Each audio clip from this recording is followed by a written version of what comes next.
Lao Huaituo memegang kelinci sutra putih, mengikatnya pada pohon kurma. Konon telinga kelinci sutra putih adalah harta karun pasar barat, sulit dibeli dengan harga mahal.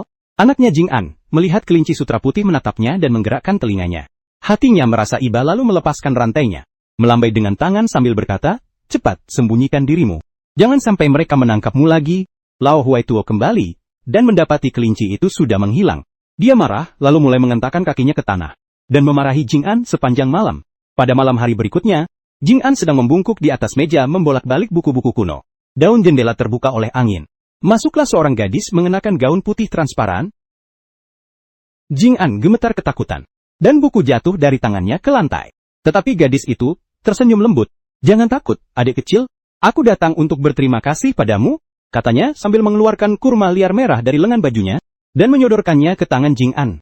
Barulah Jing An mengerti, gadis ini adalah peri kelinci itu sendiri. Dan sejak saat itu, peri kelinci datang setiap malam, kadang membawa kurma liar, kadang membawa ramuan obat. Keduanya menghabiskan waktu yang lama bersama, di mana masing-masing menanam cinta rahasia di hati mereka. Jing An menyimpan perasaannya selama setengah bulan. Dengan malu-malu, dia memegang tangan kakak kelinci untuk melamarnya, tetapi gadis itu menggelengkan kepala dengan lembut. "Tunggu sebentar, waktunya belum tiba," dan penantian itu memakan waktu 100 hari penuh. Setiap malam, Jing An duduk di gerbang halaman menunggu. Bulan bergantian antara purnama dan sabit, berkurang lalu menjadi purnama lagi, namun harapannya di hati tidak pernah padam. Pada malam itu, kakak kelinci berdiri di pintu dengan mata memerah. "Ayahku mendesakku, aku harus kembali ke gunung. Jika kamu benar-benar ingin mencariku, pergilah ke desa Nanshan, dan arahkan ke jalan barat laut. Begitu kamu melewati jembatan batu itu, aku akan ada di sana." Setelah gadis itu selesai berbicara, bayangannya menghilang seperti pasir putih yang berterbangan. Jing An tidak memikirkan makan atau minum. Dia duduk setiap hari di ambang pintu menatap keluar, sampai matanya memerah karena begadang. Beberapa hari kemudian, seorang gadis berpakaian putih masuk ke kamar, dan membawa tas kain di tangannya. Jing An hampir memanggil kakak kelinci, tetapi hidungnya lebih dulu mencium sesuatu yang tidak benar.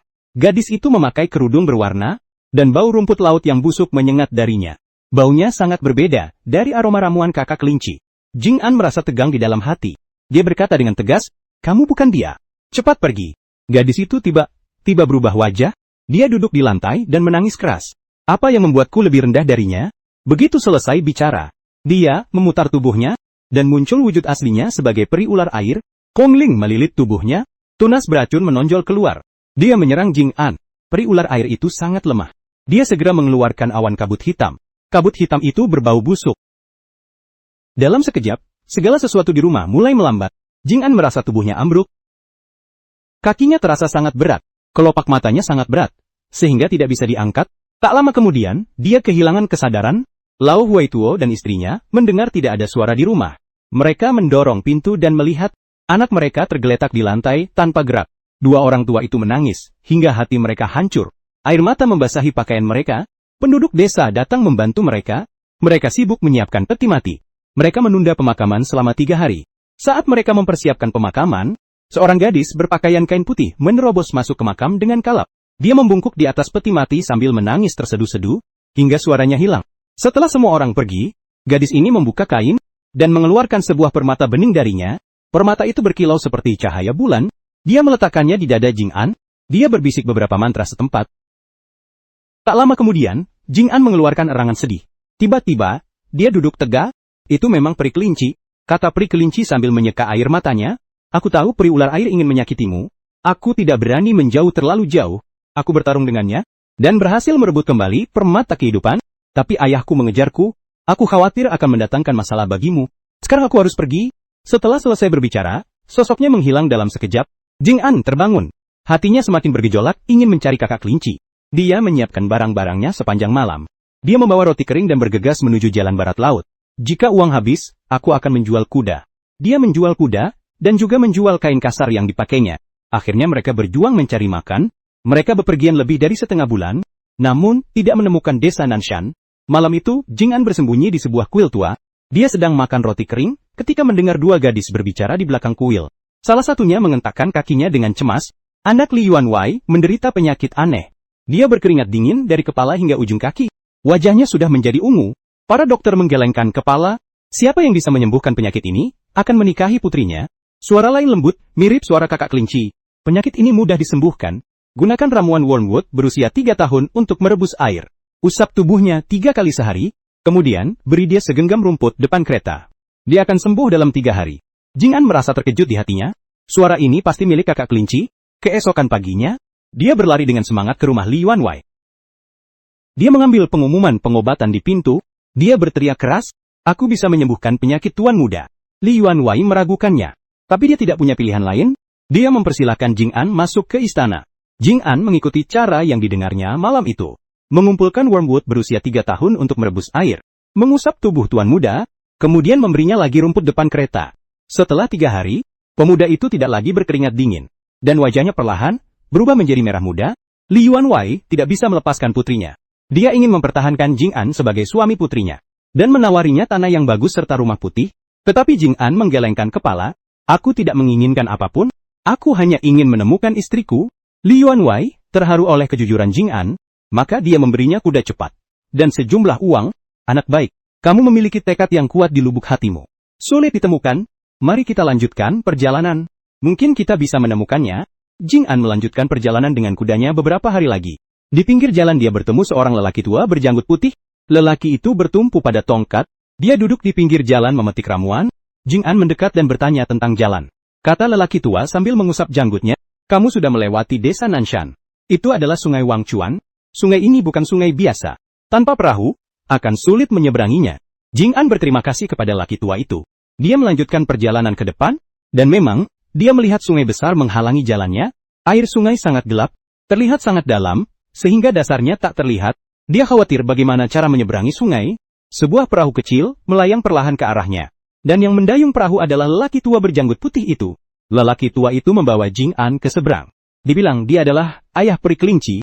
"Apakah kamu ingin menikahi putriku? Tidak cukup hanya memiliki niat yang tulus. Kamu harus melewati 3 ujian terlebih dahulu. Bercocok tanam selama 3 tahun. Memberi makan kelinci selama 3 tahun. Kemudian menyiram bunga selama 3 tahun. Jing An langsung setuju. Suaranya sangat keras. "Bukan hanya 9 tahun. Aku akan melakukannya meski 90 tahun. Asal aku bisa menikahinya." Selama 9 tahun mendatang, Jing An menanggung segala kesulitan. Di musim semi, dia menanam jagung. Di bawah terik matahari, dia membersihkan lahan. Cangkul kering memukul tanah meninggalkan lubang-lubang. Di musim dingin, dia memberi makan kelinci. Bangun sebelum fajar untuk memotong rumput. Tumpukan rumput di kandang kelinci lebih tinggi dari seorang manusia. Saat menyiram bunga, tak peduli angin atau hujan, setiap hari, dia membawa ember air ke gunung belakang. Bunga-bunga harum mekar sepanjang tahun. Pohon paidu mekar dengan indah. Penduduk desa mengatakan, Jing An bodoh. Menepati janjinya selama 9 tahun. Tetapi, Jing An tidak merasa lelah. Dia berharap kakak kelinci keluar setiap hari. Dia menjaga pertunangannya dengan kakak kelinci setiap hari. Pada hari berakhirnya 9 tahun. Desa dihias dengan lampu dan warna-warni. Peri kelinci keluar dari bunga paidu terbesar. Dia keluar. Dia mengenakan gaun sifon putih. Dan wajahnya cerah tersenyum. Jing An hampir mengulurkan tangan untuk mengambilnya. Tiba-tiba, ayah peri kelinci keluar dari belakangnya. Dia meniup uap hitam ke wajah kakak kelinci. Uap hitam membungkus sifon putih. Kakak kelinci berubah dalam sekejap. Wajahnya menjadi kotor dan nakal. Dan ada beberapa bekas hitam di wajahnya. Dia mengenakan pakaian kain kasar. Dia terlihat seperti gadis jelek dari desa. Ayah peri kelinci berkata dengan wajah dingin. Dia sebenarnya seperti ini. Bukan seperti yang kamu lihat. Jika kamu tidak keberatan, nikahilah dia. Atau jika kamu lebih suka pergi, kamu masih bisa pergi sekarang. Jing An tidak ragu sedetik pun. Dia memegang tangan gadis jelek itu, dan telapak tangan mereka bertemu, sangat hangat. Meskipun kamu dari Niga, aku tidak keberatan. Yang aku sukai adalah dirimu, bukan penampilanmu. Begitu selesai berbicara, kakak kelinci tiba-tiba tertawa. Kabut hitam lenyap, sisik putih kembali ke tubuhnya. Dan dia kembali ke wujud cantiknya. Ayah peri kelinci juga tertawa keras. Sambil menepuk bahu Jing An, betapa hebatnya pemuda ini. Dia benar-benar tulus. Penderitaan selama 9 tahun ini, usahamu tidak sia-sia. Ini adalah rintangan terakhir, kamu telah melewatinya. Kemudian, Jing An membawa kakak kelinci ke Wali Utun. Lo Huai Tuo dan istrinya melihat anak mereka masih hidup, dan membawa istrinya bersamanya. Dua orang tua itu menangis. Karena sangat gembira, mereka memegang tangan kakak kelinci, dan tidak melepaskannya. Seluruh penduduk desa datang memberi selamat. Mereka semua mengatakan Jing An berhati baik. Dan itulah yang membawa berkah baik ini baginya. Namun kakak kelinci belum lama kembali ke desa. Ketika mendengar bahwa peri ular air di lembah belum pergi jauh, masih berkeliaran di sekitar, Jing An merasa agak khawatir dan berdiskusi dengan kakak kelinci sepanjang malam, tetapi kakak kelinci tertawa sambil berkata, "Jangan khawatir, ayahku sudah mengatasinya sebelumnya. Selain itu, aku juga punya kemampuan untuk melindungi diriku sendiri." Pada malam itu, peri ular air benar-benar datang ke halaman, menyemburkan kabut hitam dan menyerang rumah. Jing An memegang tongkat dan menyerbu ke arahnya. Kakak kelinci mengikuti dan juga mulai menyerang. Dia menunjuk dengan pasir putih. Cahaya putih menyambar tubuh peri ular air. Peri ular air berguling-guling dengan hebat dan memperlihatkan wujud aslinya, tetapi dia sudah tidak punya kekuatan untuk menyakiti lagi. Ayah peri kelinci juga datang dan memasukkan peri ular air ke sungai gunung. Mereka tidak berani keluar lagi. Kemudian, Jing An dan kakak kelinci menetap di Woli Utun. Ladang Jing An setiap tahun menghasilkan panen melimpah, dan mereka berhasil membiarkan kelinci yang sehat dan kuat. Bunga-bunga yang disiram kakak kelinci harum semerbak di halaman. Ketika penduduk desa menghadapi kesulitan, mereka semua datang kepada mereka, dan mereka juga menyambut dengan membantu. Hari-hari di Woli Utun semakin makmur dari hari ke hari. Baik sekali jika seseorang memiliki hati yang baik, dan pada akhirnya akan ada balasan yang baik. Jika kamu memperlakukan orang lain dengan tulus, kamu akan bisa mengatasi kesulitan. Jangan serakah akan kekayaan, dan tetaplah setia pada prinsipmu. Apa yang kamu inginkan pasti akan datang pada akhirnya.